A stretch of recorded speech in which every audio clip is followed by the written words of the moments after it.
Le ministère des Affaires religieuses, des Awqaf, de la prédication et de l'orientation d'Arabie Saoudite vous présente لبيك اللهم لبيك لبيك لا شريك لك لبيك إن الحمد والنعمة لك والملك لا شريك لك لبيك لبيك اللهم لبيك لبيك لا شريك لك لبيك إن الحمد والنعمة لك والملك لا شريك لك وإذ بوأنا لإبراهيم مكان البيت ألا تشرك بي شيئا وطهر بيتي للطائفين والقائمين والركع السجود وأذن في الناس بالحج يأتوك رجالا وعلى كل ضامر يأتين من كل فج عميق. La Mecque. Ici se trouve la maison ancienne d'Allah, le point auquel est attaché le cœur de tous les musulmans, où qu'ils se trouvent sur terre. C'est vers elle qu'ils se prosternent et que convergent 5 fois par jour les cœurs emplis de dévotion et d'humilité envers Allah le Très-Haut. Les musulmans accourent des 4 coins du monde afin d'accomplir leurs rites et d'effectuer les circuits autour de la Kaaba sacrée depuis le jour où l'ami proche d'Allah, Ibrahim, l'a construite, en obéissant ainsi à l'ordre de son Seigneur. Ils s'y rendent pour répondre à l'appel d'Allah qui les invite à accomplir le pèlerinage à la maison sacrée, car la Kaaba est le premier lieu d'adoration qu'Allah a instauré aux hommes. Ils y adorent Allah avec rectitude et clairvoyance, se basant sur une croyance pure et débarrassée de toutes les convictions erronées et les fausses compréhensions. إن أول بيت وضع للناس للذي ببكة مباركا وهدى للعالمين فيه آيات بينات مقام إبراهيم ومن دخله كان آمنا ولله على الناس حج البيت من استطاع إليه سبيلا ومن كفر فإن الله غني عن العالمين. Lorsqu'Allah décida de faire éclater le soleil de l'islam, il envoya son messager et dernier prophète, qu'Allah prit sur lui et le salut, avec la religion de vérité, pour sortir l'humanité des ténèbres vers la lumière, afin de leur montrer clairement l'égarement et l'ignorance dans lequel ils se trouvaient, et de leur expliquer ce qu'est vraiment l'adoration, et afin de leur montrer qu'Allah le Très-Haut n'a créé les djinns et les humains que pour qu'ils l'adorent, lui seul et sans associé.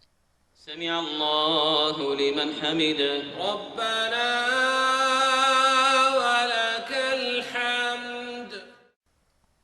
Les piliers de l'islam. On rapporte de sources sûres que le prophète d'Allah, qu'Allah prit sur lui et le salut, a dit « L'islam est bâti sur 5 piliers. L'attestation qu'il n'y a de divinité digne d'adoration qu'Allah et que Mohammed est son messager, l'accomplissement de la prière, l'acquittement de la zakat, le jeûne du mois de Ramadan et le pèlerinage à la maison sacrée d'Allah. Le pèlerinage est donc un des piliers de l'islam. L'islam d'une personne qui a les moyens d'accomplir le pèlerinage n'est pas complet tant qu'elle ne l'a pas accompli. Le pèlerinage, appelé al-Hajj, est le 5e pilier de l'islam. C'est une obligation pour tout musulman ayant atteint la puberté, doué de raison, libre au moins une fois dans sa vie, s'il en a la possibilité financière et physique. Des millions de pèlerins se rendent chaque année sur le sol des lieux saints afin d'accomplir leurs obligations religieuses. Sur les instructions du roi d'Arabie Saoudite, le serviteur des 2 lieux saints, de procurer les meilleurs services à toute personne qui souhaite accomplir ces rites, le royaume a mis à disposition tous ses moyens matériels et humains. Tous les ministères et les institutions ont reçu ordre de se mettre au service des pèlerins, que l'on appelle aussi les invités du tout miséricordieux, afin de leur procurer le confort, la paix et la sécurité, de leur arrivée dans le royaume jusqu'à leur retour vers leur pays d'origine. Tout au long de leur séjour, ils sont entourés par la protection d'Allah le Très-Haut, puis ils font l'objet de l'attention dispensée par le gouvernement de ce pays béni. Tu remarqueras, chères sœurs et pèlerins, que de nombreux projets de réalisation, de services et de programmes spécifiques, modernes et inventifs ont été exécutés et se succèdent pour te procurer confort, sécurité et sérénité. N'hésite donc pas, chers frères, chères sœurs, à en faire usage. Bienvenue à toi, notre cher hôte, dans le pays des deux lieux saints, le royaume d'Arabie Saoudite. Les différentes manières d'accomplir le Hajj ou pèlerinage. Le pèlerinage peut s'accomplir de différentes manières que l'on appelle ansak. Pour chacune de ces manières, il y a une description et un certain nombre d'actes qu'il est obligatoire d'accomplir afin que le pèlerinage soit valide. Ces manières sont at-tamattu', al-qiran, al-ifrad. La meilleure de ces manières est at-tamattu', pour celui qui n'a pas ramené la bête à sacrifier avec lui. Cette manière est celle qu'a recommandé le prophète de la guider, Mohammed, qu'Allah prie sur lui et le salue. Pour accomplir le rite tamattu', il faut donc tout d'abord se mettre en état de sacralisation pour accomplir la Umrah, ou petit pèlerinage, dans les mois du pèlerinage, et se désacraliser après avoir effectué les tours autour de la Kaaba, les allers-retours entre les monts Safa et Marwa, puis s'être coupé les cheveux. On se désacralise ensuite complètement. Puis, le 8e jour du mois de Dhul Hijjah, on se remet en état de sacralisation de là où on se trouve, on se dirige vers les lieux sacrés et on accomplit le pèlerinage. En suivant ce rite, on est tenu de sacrifier une bête. Si on n'en a pas les moyens, on devra jeûner 3 jours durant le pèlerinage et 7 jours une fois de retour dans son pays. Quant au rite Qiran, il consiste à se mettre en état de sacralisation pour accomplir la Umrah et le Hajj en une fois, sans se désacraliser entre les deux. On dit alors « Labbaik Allahumma umratan wa hajjan » « Je viens à toi, ô Allah, pour accomplir la Umrah et le Hajj ». Une fois arrivé à la Mecque, on effectue les tours dits d'arrivée autour de la Kaaba, Tawaf al-Qudum, puis les allers-retours entre Safa et Marwa, correspondant au Hajj. On reste en état de sacralisation, on se rend ensuite à Mina le 8e jour pour compléter les 2 rites qui sont la Umrah et le Hajj. Sauf que l'on n'a pas à accomplir les allers-retours entre Safa et Marwa que l'on aura déjà effectué en arrivant. En suivant ce rite, on est également tenu de sacrifier une bête, et si on n'en a pas les moyens, alors on doit jeûner 3 jours pendant le Hajj, et 7 jours une fois revenu auprès de sa famille. Enfin, le rite Ifrad consiste à se mettre en état de sacralisation pour accomplir le Hajj seulement. Une fois arrivé au point d'entrée en état de sacralisation, on dit « Labbaik Allahumma hajjan » « Je viens à toi, ô Allah, pour accomplir le Hajj ». Arrivé à la Mecque, on effectue les 7 tours autour de la Kaaba, les allers-retours entre Safa et Marwa, et on reste en état de sacralisation jusqu'à la fin des rites du Hajj. Celui qui effectue le pèlerinage de cette manière n'est pas tenu de sacrifier une bête, car il n'effectue pas la Umrah et le Hajj en un seul rite. La meilleure manière d'accomplir ces rites sont dans l'ordre At-Tamattu', puis Al-Qiran, puis Al-Ifrad.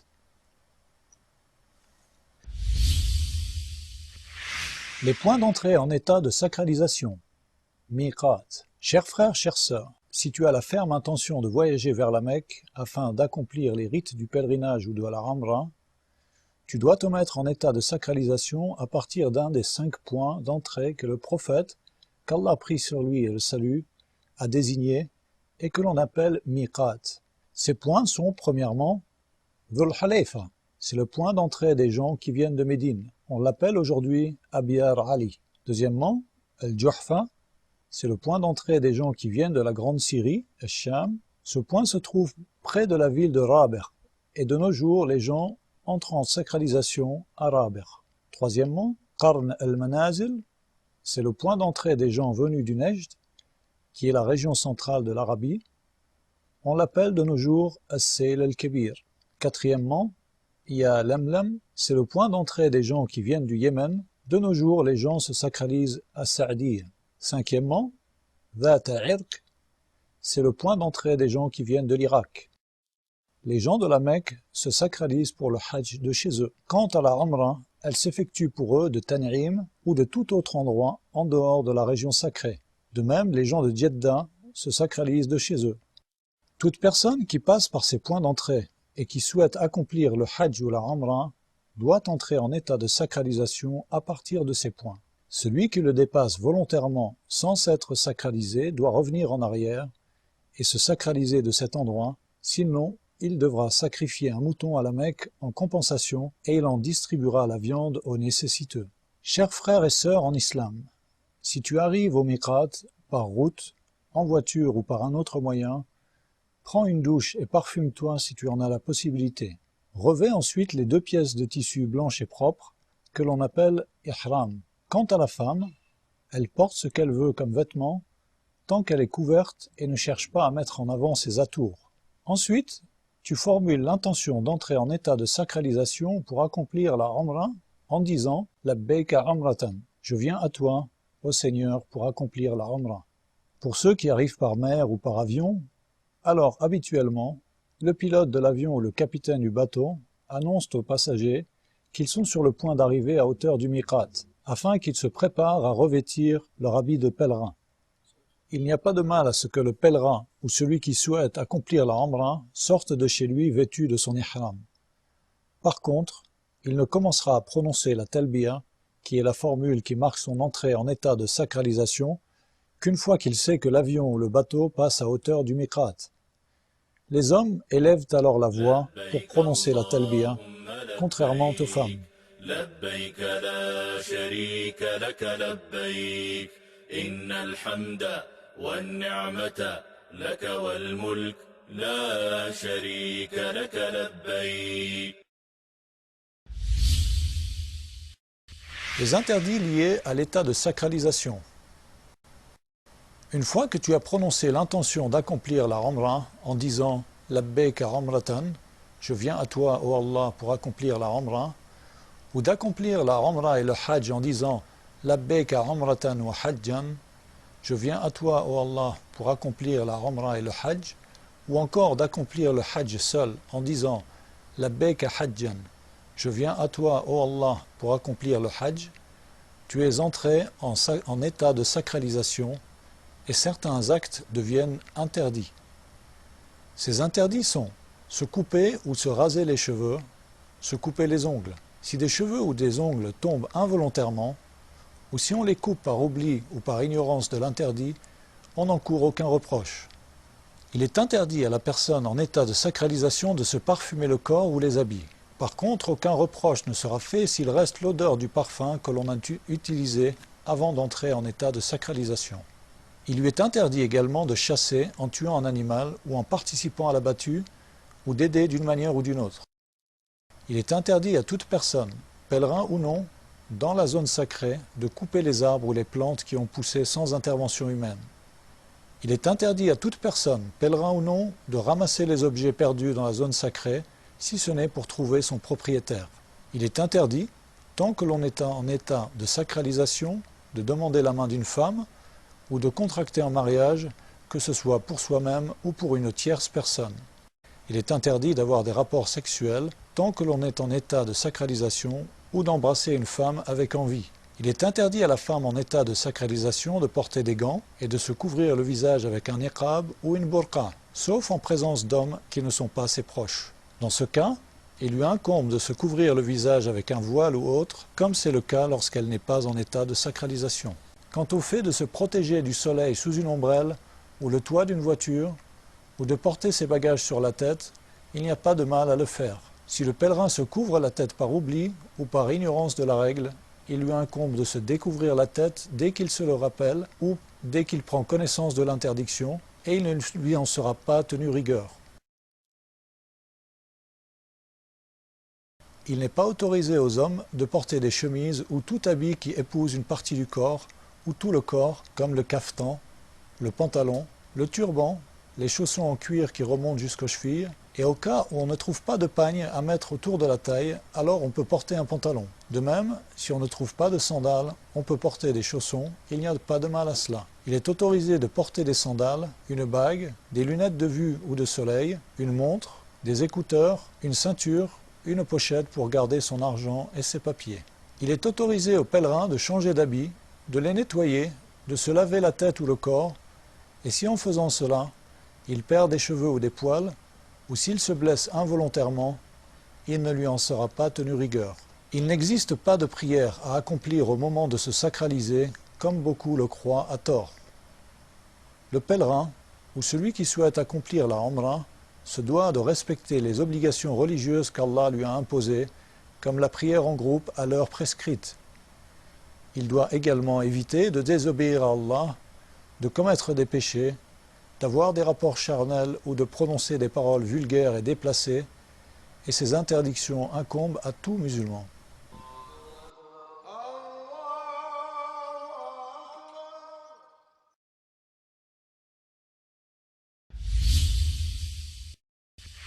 La description des tours autour de la Kaaba, at-Tawaf. Il est recommandé de se laver en arrivant à la Mecque.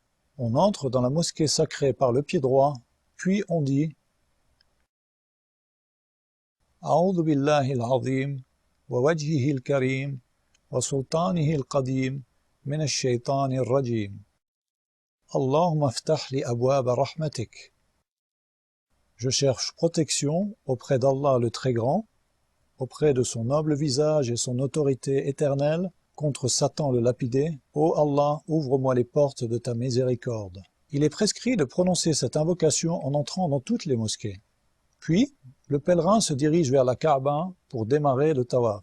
Il fait partie de la sunna de découvrir l'épaule droite dans ce tawaf-là, en faisant passer le tissu qu'il porte sous son aisselle droite et en rabattant les pans sur son épaule gauche.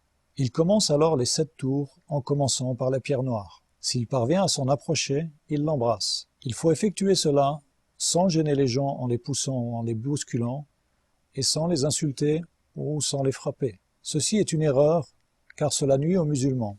Et s'il n'arrive pas à s'en approcher, il tendra la main de loin en sa direction en disant « Allahu Akbar », Allah est le plus grand. Ensuite, le pèlerin ou celui qui accomplit la Umrah entame les tours en prononçant des formules de rappel, en implorant le pardon d'Allah, en l'invoquant par les invocations qu'il veut, ou en récitant le Coran sans hausser la voix, en prononçant des invocations particulières comme le font certains. Car de cette manière, il déconcentre les autres personnes qui tournent autour de la Kaaba. Lorsque l'on arrive à hauteur du coin yéménite, on le touche de la main, si c'est possible. Par contre, on ne l'embrasse pas, on ne se frotte pas dessus comme le font certains, qui contredisent ainsi la sunna du prophète, qu'Allah prie sur lui et le salue. Si on ne parvient pas à toucher ce coin, on passe devant sans tendre la main en sa direction et sans dire Allahu Akbar. Il fait partie de la sunna pour le pèlerin de dire entre le coin yéménite et la pierre noire Rabbana atina fid dunya hasanatan wa fil akhirati hasana wa qina adhaban nar. Ô Allah, accorde-nous une belle part en ce monde et une belle part dans l'au-delà, et épargne-nous du châtiment du feu. On continue de cette manière et on termine les 7 tours comme on les a commencés, en commençant et en finissant par la pierre noire. Il fait également partie de la sunna de trottiner durant les 3 premiers tours du tawaf d'arrivée, tawaf al-Qudum, seulement. Certains pèlerins commettent des erreurs au cours du tawaf, autour de la Kaaba. On peut en citer quelques-unes. Rentrer dans le demi-cercle dit Hijr Ismaïl en croyant que cela fait partie du tawaf. La vérité est qu'accomplir le tawaf en rentrant par le Hijr Ismaïl l'annule, car ainsi on diminue la distance et c'est comme si on avait effectué le tour autour de la Kaaba que partiellement. Parmi les erreurs également, on peut citer le fait de toucher tous les coins de la Kaaba, parfois même tous les murs en s'y frottant et en se frottant à la toile qui la couvre, à la porte, au Maqam Ibrahim. Tout ceci n'est pas autorisé, car ce sont des innovations qui ne sont pas fondées religieusement et que le prophète, qu'Allah prie sur lui et le salut, n'a pas faites. Il n'est pas autorisé d'élever la voix pendant le tawaf, car cela déconcentre les musulmans. Une erreur également qui survient lors du tawaf est que les femmes viennent se presser contre les hommes, surtout autour de la pierre noire et du Maqam Ibrahim, et il convient d'éviter cela. Dès que le pèlerin termine son tawaf, il doit s'empresser de couvrir son épaule droite. C'est une sunna confirmée que de prier 2 rak'at derrière le maqam Ibrahim si possible. Sinon, on prie ces 2 rak'at là où on peut dans la mosquée sacrée. On récite dans la première rak'a après la Fatiha la sourate Al-Kafirun, puis dans la deuxième rak'a après la Fatiha la sourate Al-Ikhlas. Si on récite d'autres sourates, il n'y a pas de mal. La description du sa'i ou aller-retour entre Safa et Marwa. Après le tawaf et les 2 rak'at, le pèlerin se dirige vers le mont Safa pour effectuer les 7 allers-retours. En s'approchant de Safa, il commence par là où Allah le Très-Haut a commencé en disant إن الصفا والمروة من شعائر الله فمن حج البيت أو اعتمر فلا جناح عليه أن يطوف بهما ومن تطوع خيرا فإن الله شاكر عليم. As-Safa et le Marwa sont vraiment parmi les lieux sacrés d'Allah. Donc quiconque fait pèlerinage à la maison ou fait l'Umrah n'effectue pas de péché en faisant le va-et-vient entre ces 2 monts. Et quiconque fait de son propre gré une bonne œuvre, alors Allah est reconnaissant et omniscient. Surat Al-Baqarah, verset 158. On monte sur Safa, on se tourne vers la Kaaba, on proclame la louange d'Allah le Très-Haut et sa grandeur 3 fois, et les mains levées, on invoque Allah en disant à chaque fois لا إله إلا الله وحده لا شريك له له الملك وله الحمد وهو على كل شيء قدير لا إله إلا الله وحده أنجز وعده ونصر عبده وهزم الأحزاب وحده. Allah est le plus grand, Allah est le plus grand, Allah est le plus grand. Il n'y a d'autre divinité qu'Allah unique, sans associé. À lui la royauté, à lui la louange, et il est capable de toutes choses. Il n'y a d'autre divinité qu'Allah unique. Il a tenu sa promesse, a secouru son serviteur, et a mis en déroute les coalisés, lui seul. On répète ces formules 3 fois, en invoquant Allah entre chaque formule. Si on la récite moins de 3 fois, il n'y a pas de mal. On ne lève les mains qu'au moment des invocations, et on ne les tourne pas en direction de la Kaaba au moment de dire Allahu Akbar, Allah est le plus grand, car c'est une erreur très répandue parmi les pèlerins. Ensuite, le pèlerin descend du mont Safa et se dirige en marchant vers le mont Marwa, en prononçant les invocations qu'il connaît en sa faveur, en faveur de sa famille et de l'ensemble des musulmans. Arrivé à hauteur du repère vert, il se met à courir vite. Les femmes en sont exemptées. Lorsqu'il arrive à la hauteur du repère vert suivant, il marche à nouveau normalement jusqu'au mont Marwa. Arrivé sur le mont Marwa, il se tourne vers la Kaaba, dit Allahu Akbar et prononce les mêmes formules qu'il a prononcées sur le mont Safa. Il invoque Allah comme il le souhaite. Il redescend et marche jusqu'au repère vert. Il court à nouveau jusqu'au repère vert suivant et reprend la marche normale jusqu'à remonter sur le mont Safa. Il complète les 7 allers-retours de cette manière. De Safa à Marwa, on compte un aller, et de Marwa à Safa, un retour. Il n'y a pas de mal à commencer en marchant, puis si on éprouve de la fatigue, une douleur ou on en est empêché par une maladie, qu'Allah vous en éloigne, on peut terminer le sa'i en fauteuil roulant. Il est autorisé aux femmes qui ont leurs règles ou en période postnatale d'accomplir les allers-retours entre Safa et Marwa, mais pas le tawaf, car l'endroit où l'on effectue les allers-retours ne fait pas partie de la mosquée sacrée. Parmi les erreurs les plus flagrantes, on peut citer le fait que les femmes courent entre les repères verts. Après avoir terminé les allers-retours, le pèlerin se coupe les cheveux s'il accomplit le rite tamattu, en prenant garde à raccourcir les cheveux sur toute la surface de la tête. Les femmes coupent de leurs cheveux une mèche de la longueur d'une phalange. Ainsi, le pèlerin accomplissant son pèlerinage en rite tamattu a complété sa umrah et il lui est de nouveau autorisé de faire tout ce qui lui était interdit du fait de son état de sacralisation. Le 8e jour du mois de Dhul Hijjah.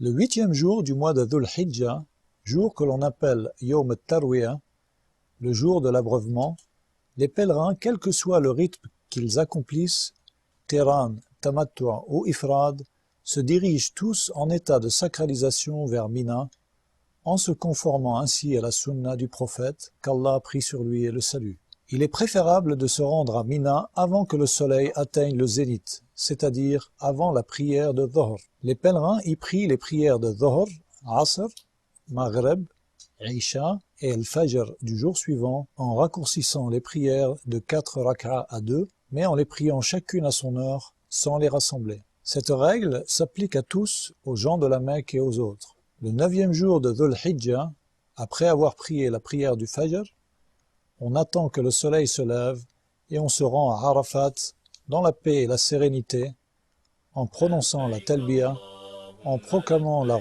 grandeur d'Allah le Très-Haut et en l'invoquant.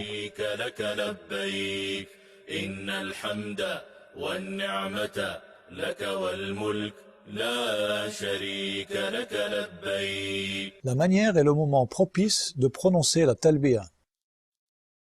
Il convient aux pèlerins de prononcer la talbiya le plus souvent possible et au moment indiqué pour cela, qui est pour celui qui accomplit la Umrah, à partir du moment où il se met en état de sacralisation, jusqu'à ce qu'il commence le tawaf. Quant à celui qui accomplit le pèlerinage, il doit la prononcer à partir du moment où il se met en état de sacralisation, jusqu'à ce qu'il commence à jeter les pierres sur la plus grande stèle dite Al-Aqaba, le matin du jour de l'Aïd.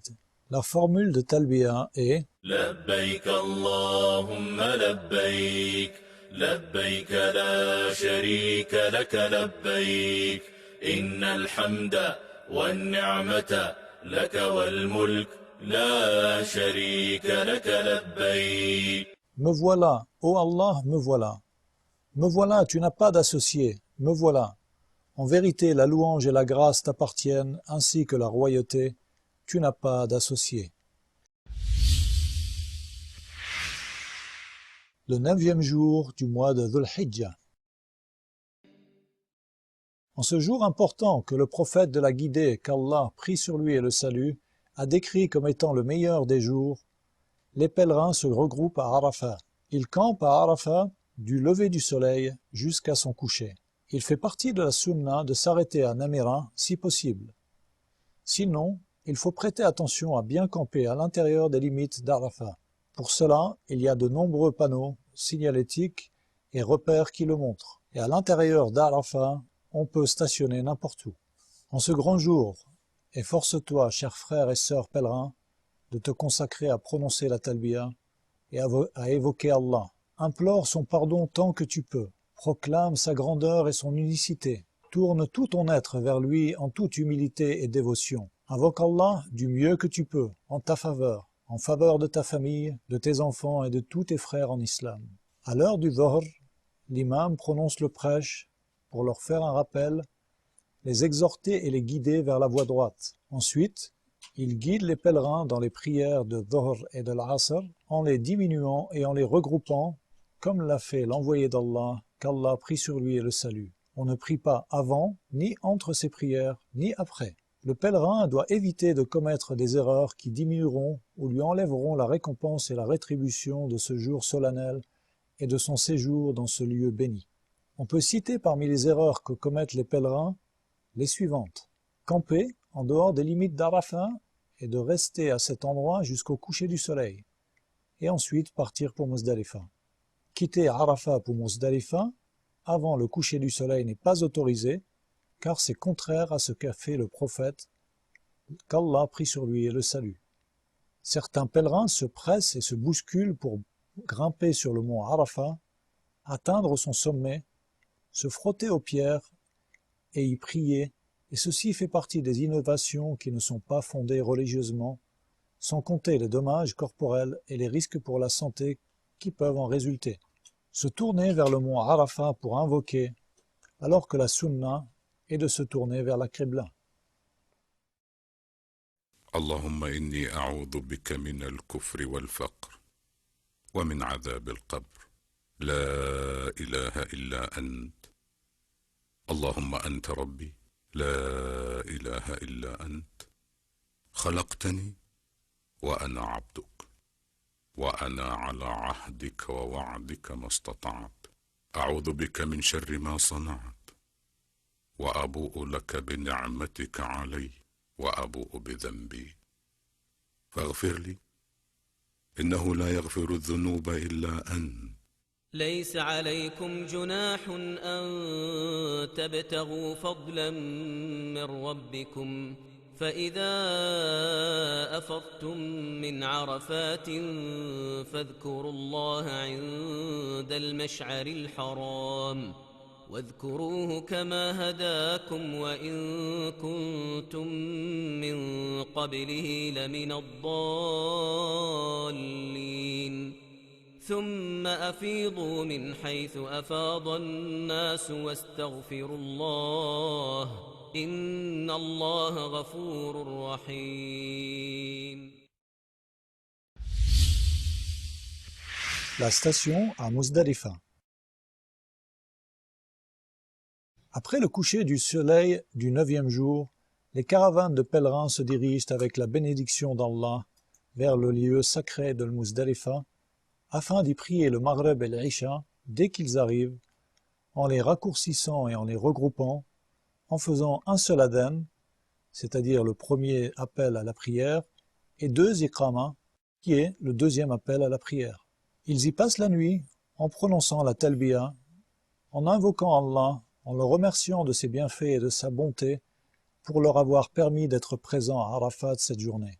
En arrivant à Muzdalifa, certains pèlerins commettent des erreurs qu'il convient de dénoncer.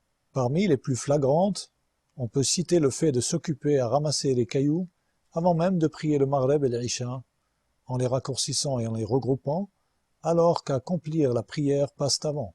Croire qu'il faut absolument ramasser les cailloux pour lapider les stèles à Muzdalifa est une erreur qu'il faut éviter. La sunna, comme nous l'avons mentionné, consiste à ce que les pèlerins passent la nuit à Muzdalifa et y accomplissent la prière du Fajr. Les femmes, les gens faibles physiquement et les enfants sont autorisés à se rendre à Mina vers la fin de la nuit. Une fois que le pèlerin a prié le Fajr, il est recommandé qu'il se rende sur le lieu sacré, al-Ma'shar al-Haram, qui est une des montagnes de Muzdalifa, ou n'importe où dans Muzdalifa, puis il se tourne vers la Qibla, évoque Allah le Très-Haut autant qu'il peut, proclame sa grandeur et lui demande d'exaucer ses demandes. Puis il ramasse les 7 cailloux, qui devront être un peu plus grands qu'un pois chiche, afin de lapider la plus grande stèle dite de l'Aqaba, sachant que l'on ramassera les autres cailloux à Mina. On poursuit sa route vers Mina en demandant la bénédiction d'Allah avant le lever du soleil, en prononçant la talbiya avec dévotion et en invoquant Allah le plus possible. En arrivant à Mina, le pèlerin s'empresse de se rendre devant la plus grande stèle dite de l'Aqaba, celle qui est la plus proche de la Mecque. Une fois devant cette stèle, il s'arrête de prononcer la talbiya et lapide la stèle de 7 cailloux, l'un à la suite de l'autre, en disant Allahu Akbar à chaque lancer de cailloux. Ensuite, il va sacrifier sa bête s'il accomplit un rite qui lui impose de sacrifier. Il peut en manger et aussi en donner une partie en aumône aux pauvres. Puis il se rase la tête ou se coupe les cheveux, et se raser est meilleur. Les femmes se coupent les cheveux de la longueur d'une phalange. Faire ces 3 actes dans cet ordre est ce qu'il y a de mieux, mais si on les fait dans un ordre différent, il n'y a pas de mal. Allahu Akbar, Allahu Akbar, Allahu Akbar, La ilaha illallah, Allahu Akbar, Allahu Akbar, wa lillahil hamd. Le 10e jour du mois de Dhul Hijjah, qui est le jour du sacrifice, ou Yawmun Nahar. Les musulmans du monde entier, et en particulier les pèlerins qui se trouvent à Mina, accueillent le jour béni de l'Eid al-Adha avec une grande joie, et heureux de ce qu'Allah leur a accordé comme bienfait. Ce jour-là, ils sacrifient leurs bêtes pour se rapprocher d'Allah le Très-Haut. Le projet du royaume d'Arabie Saoudite pour l'utilisation des viandes des bêtes sacrifiées procure une aide précieuse aux pèlerins dans l'accomplissement de ce rite qui est le sacrifice. Il est à noter quelques erreurs que commettent les pèlerins lors de la lapidation des stèles. Tout d'abord, croire qu'on lapide les diables. Certains jettent leurs cailloux avec colère et en proférant des insultes à l'encontre de ces diables, alors que la lapidation des stèles n'a été prescrite que pour le but d'évoquer Allah.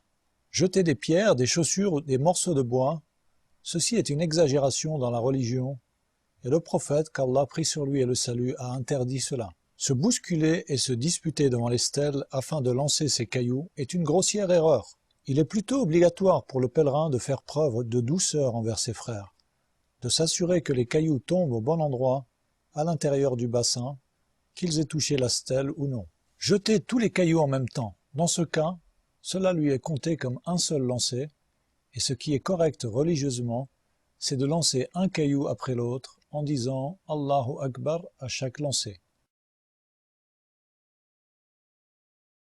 Le tawaf du Hajj ou tawaf al-Ifada. Après avoir jeté les pierres sur la stèle d'Al-Aqaba, après s'être rasé les cheveux, le pèlerin est sorti de son premier état de sacralisation. Il peut à ce moment-là remettre ses habits et il lui est autorisé de faire ce qui était interdit du fait de son état de sacralisation, sauf avoir des rapports avec sa femme. Le pèlerin se rend alors à la Mecque pour y accomplir le tawaf du Hajj, appelé Al-Ifada, qui est un pilier sans lequel le pèlerinage n'est pas valable. Après cela, il accomplit les allers-retours entre Safa et Marwa s'il a choisi le rite Tamattu'. Quant à ceux qui ont choisi le rite Qiran ou Ifrad et qui n'ont pas effectué les allers-retours après le tawaf d'arrivée, tawaf al-Qudum, ils doivent l'accomplir à ce moment-là. Il est autorisé de retarder le tawaf du Hajj jusqu'à après les jours passés à Mina et également de se rendre à la Mecque après avoir lapidé les stèles. Les jours de Tashriq, les jours à Mina. Après avoir effectué le tawaf al-Ifada, le jour du sacrifice, le pèlerin sort définitivement de son état de sacralisation et tous les interdits liés à cet état sont levés, y compris les rapports sexuels. Il retourne alors à Mina pour y passer les nuits des 3 jours suivants, appelés les jours de Tashriq, c'est-à-dire les nuits précédant les 11, 12 et 13 du mois de Dhul Hijjah, ou seulement les nuits précédant les 11 et 12 pour ceux qui souhaitent écorter leur séjour en confirmation de la parole d'Allah. واذكروا الله في أيام معدودات فمن تعجل في يومين فلا إثم عليه ومن تأخر فلا إثم عليه لمن اتقى واتقوا الله واعلموا أنكم إليه تحشرون. Et invoquez Allah pendant un nombre de jours déterminé. Ensuite, il n'y a pas de péché pour qui se comporte en piété à partir au bout de 2 jours, à s'attarder non plus. Et craignez Allah et sachez que c'est vers lui que vous serez rassemblés. Surat Al-Baqarah, verset 203. Le pèlerin doit lapider 3 stèles chaque jour qu'il passera à Mina. On dit Allahu Akbar à chaque fois qu'on lance un caillou. Il fait partie de la sunna, après avoir lapidé la plus petite stèle et la moyenne, les mains levées, pour demander à Allah d'exaucer ses invocations en évitant de bousculer et d'écraser ses frères en islam. Quant à la stèle de l'Aqaba, on ne s'arrête pas ni on ne fait des invocations après l'avoir lapidée. Celui qui souhaite écourter son séjour et ne rester que 2 jours à Mina doit impérativement lapider les 3 stèles le 12 du mois de Dhul Hijjah, puis quitter Mina avant le coucher du soleil. Si le soleil se couche alors qu'il se trouve encore à Mina, il doit rester et y passer la nuit qui précède le 13e jour, puis le jour suivant lapider les stèles, à moins qu'il ne se soit préparé à sortir de Mina, mais qu'il n'ait été retenu par un cas de force majeure, auquel cas il peut sortir et n'a pas à passer la nuit à Mina. Le tawaf d'adieu, tawaf al-wada'. Le voyage nous ramène à nouveau à la Mecque pour effectuer les tours autour de la maison ancienne, la Kaaba. Le voyage touche presque à sa fin, les groupes de pèlerins ont accompli leurs rites en respectant les piliers, les actes obligatoires et les actes sunna. Effectuer les tours autour de la Kaaba sera la dernière chose qu'ils devront accomplir avant de quitter la Mecque, conformément à l'ordre du prophète, qu'Allah prie sur lui et le salut, qui a dit que personne ne quitte la Mecque avant d'avoir accompli les tours autour de la Kaaba, et ce sera la dernière chose qu'il fera avant de quitter la ville. Le tawaf al-wada' est la dernière des obligations du pèlerinage, qu'il doit accomplir juste avant de voyager et repartir pour son pays. Ne sont exemptés du tawaf al-wada' que les femmes en période de règles ou de lochi.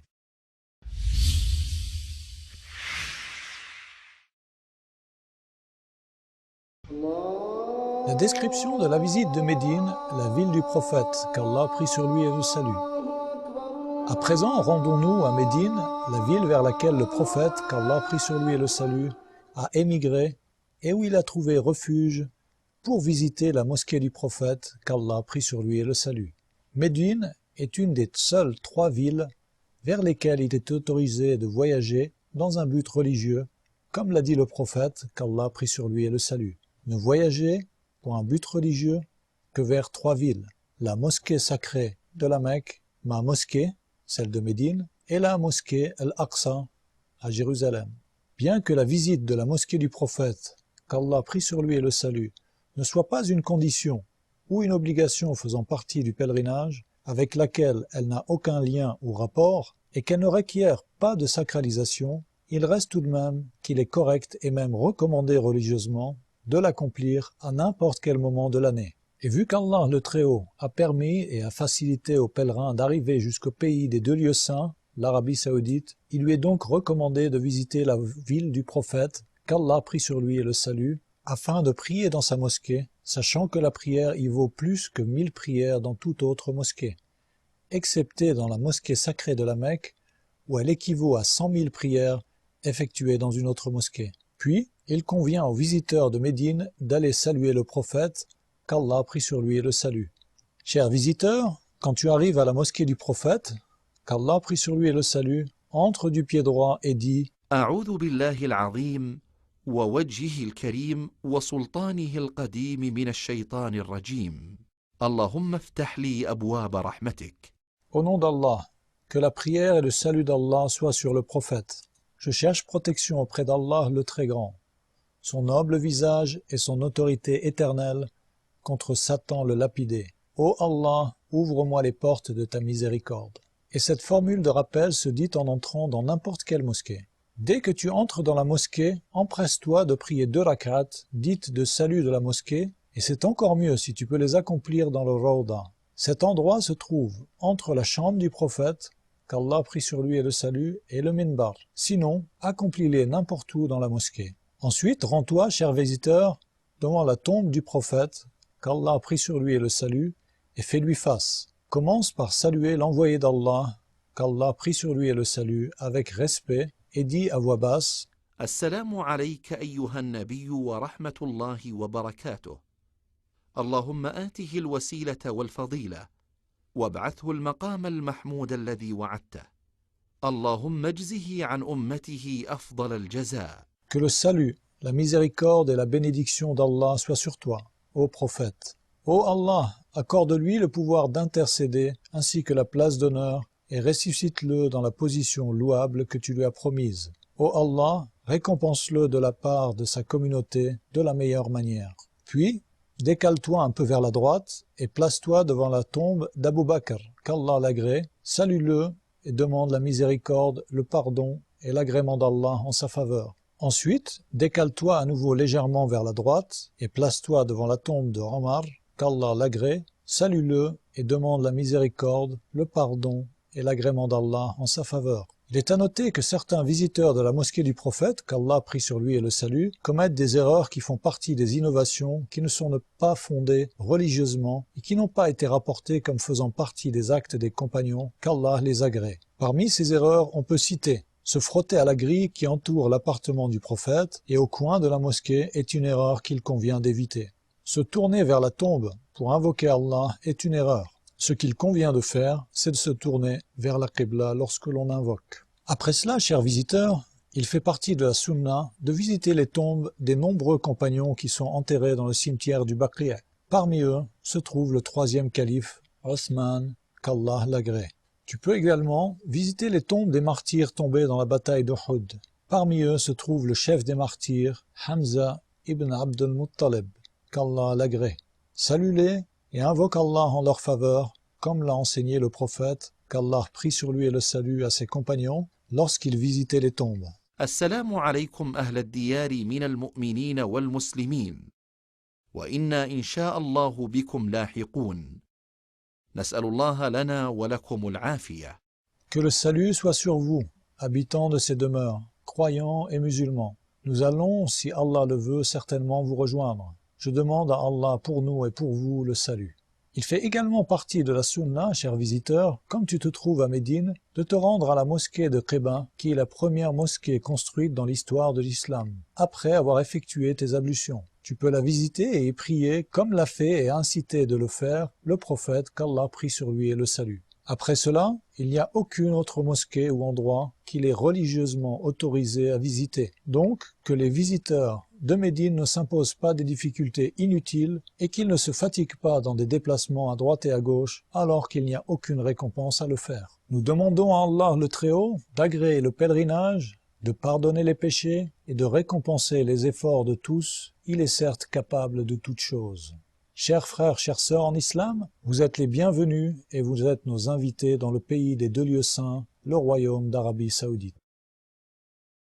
لبيك اللهم لبيك لبيك لا شريك لك لبيك إن الحمد والنعمة لك والملك لا شريك لك لبيك لبيك اللهم لبيك لبيك لا شريك لك لبيك إن الحمد والنعمة لك والملك لا شريك لك لبيك إن الحمد والنعمة لك والملك لا شريك لك لبيك لبيك اللهم لبيك لبيك لا شريك لك لبيك إن الحمد والنعمة لك والملك